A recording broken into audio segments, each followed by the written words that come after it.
নিজের পরিবার সম্পূর্ণ করার স্বপ্নকে বিসর্জন দিয়ে এবার রাইকে বাঁচানোর কথা ভেবে এবার বন্ডে সিগনেচার করে দিল অনির্বাণ। হ্যাঁ বন্ধুরা, ভিডিওতে লাইক দিয়ে দেখতে থাকুন। যে মুহূর্তে কিনা ডক্টর বলতে থাকে যে দেখুন মিস্টার অনির্বাণ স্যার, আপনার যদি আমাদের এখানে এই হসপিটালে রেখে রায়পূর্ণ ট্রিটমেন্ট করাতে হয় তাহলে আমরা যে আপনাকে অপশানটা দিয়েছি সেটার উপরে আপনাকে স্টে করতে হবে, এবং আপনি যদি এতে রাজি থাকেন তাহলে আপনি প্লিজ এই বন্ডে সিগনেচার করে দেবেন। এবং এটার মধ্যে এটাই লেখা আছে যে আমরা যদি পারি তাহলে আমরা আপনার সন্তানকে বাঁচাবো, আর যদি খুব সম্ভবত আমাদের যেটা মনে হয় যে আমরা কোনো মতেই দুজনকে বাঁচাতে পারবো না তাহলে সেই ক্ষেত্রে আমরা আপনার ওয়াইফকে বাঁচাবো।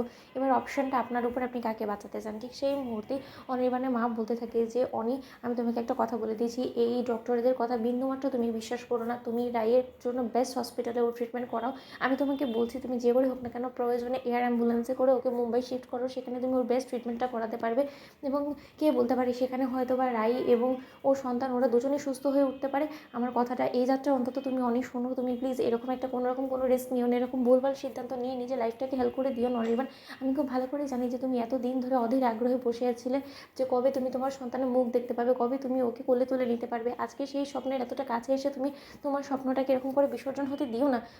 তুমি কথাটা বুঝতে পারছো? অন্যদিকে অনেক বলতে থাকে যে দেখো মা, এই ডক্টরই ছিল সেই ব্যক্তি যে কিনা সেই প্রথম থেকে রায়ের ট্রিটমেন্ট করে আসছে, তাহলে সে নিশ্চয়ই রায়ের খারাপ চাইবেন। এবং তার থেকে বড় কথা, ওনার রায়ের খারাপ চেয়ে কী বা লাভ বলো তো? উনি তো আর যাই হোক না কেন রায়ের শত্রু নয়, এবং সে তো আমাদেরকে প্রথমেই বলে দিয়েছিল যে রায়ের যদি এখন প্রেগনেন্সি নেয় তাহলে খুব একটা সুবিধের হবে না, এবং রায়ের এই প্রেগনেন্সিটা কমপ্লিকেটেড হবে। তা সত্ত্বেও আমরা যখন জেদ করে রায়ের এই প্রেগনেন্সিটা আমার কারণে যখন হয়েই গিয়েছে তাহলে এর জন্য তো অবশ্যই আমি দায়ী, এবং আমি আমার দায় কোনো মতে এড়িয়ে যেতে পারি না, এবং আমার স্ত্রী আমার ফার্স্ট প্রায়োরিটি। তাই রাই বেঁচে থাকলে এরকম সুযোগ আরও একবার আমার জীবনে আসবে যদি ঈশ্বর চায়, কিন্তু রাইকে হারিয়ে ফেললে আমি আমার পুরো জীবনটাই হারিয়ে ফেলবো। তাই অ্যাট এনি কস্ট আমি সেটা বেয়ার করতে পারবো না। তাই ডক্টর আমি বন্ডে সিগনেচার করে দিলাম এবং আমি রাইকেই বেছে নিলাম। অন্যদিকে কথা বলা মাত্র ডক্টররা নার্সের কাছে সেই ফাইলটা দিয়ে বলতে থাকে যে তাহলে আপনারা ওটি রেডি করুন এবং সকল প্রসিডিউর করা কমপ্লিট করুন। ঠিক সেই মুহূর্তে হঠাৎ করেই যখন নার্স দৌড়ে আসে এবং এসে বলতে থাকে যে ম্যাডাম, রাই পূর্ণা দেবী অনেকটা চিৎকার চেঁচামেচি করছে, সে অনেক উত্তেজিত হয়ে পড়ছে, সে কান্নাকাটি করছে, আপনার প্লিজ একটু এসে দেখুন। ঠিক সেই মুহূর্তে অনির্বাণ যখন রায়ের কাছে ছুটে যায়, অন্যদিকে